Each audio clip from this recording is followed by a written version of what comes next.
Sa linggong ito rin, nagbabalik si Wonder Woman ng kasalukuyang henerasyon. Wonderful ang bagong makeup transformation ni Paulo Ballesteros na i-Facebook Live pa niya.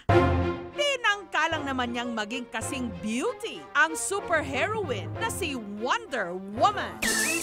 Una muna siyang nagkilay. Pogi? Naka-ano? Eyeshadow? Nag-contour ng ilong. Ay, wait lang, may tao. Ayan, namitim tuloy yung ilong ko. At nagkorte ng bibig kung saan siya medyo natagalan. Matapos mag-makeup, nag-wig. Nagsuot ng accessories at costume. May daan ng daan. Yo. Presto! Wonder Woman na talaga. Ano itong si Wonder Woman daw na namataan dito sa Pilipinas? At hindi po siya si Gal Gadot, kundi si Amira Johara, cosplayer o costume player na parating kinukuha Wonder Woman. Nagsimula raw ang lahat nung kinuha siya noon sa isang event kung saan napansing bumagay sa kanyang look ang dating o arrive ni Wonder Woman.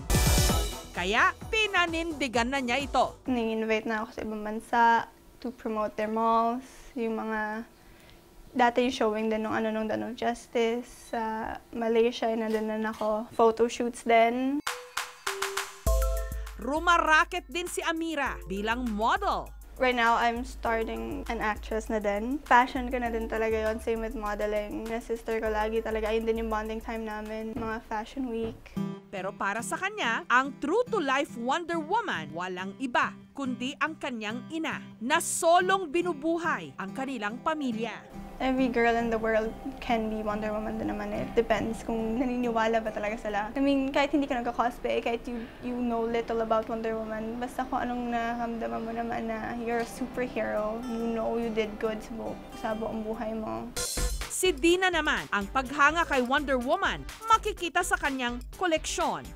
Mula sa action figures, mga laruan, t-shirts, at kung ano-ano pang Wonder Woman merchandise. This is my favorite socks. Look, oh, may kapa pa. It's really so cute.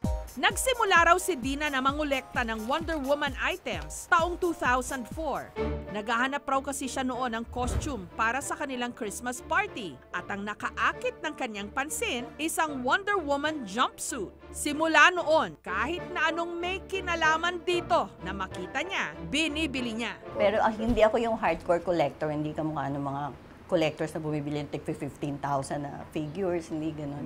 Basta for fun lang.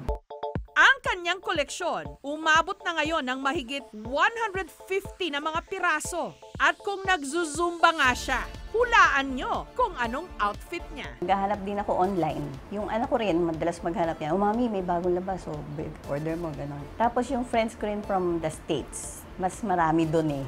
Nag-order ako online, sa kanila ko pinapadala, tapos they send it to me.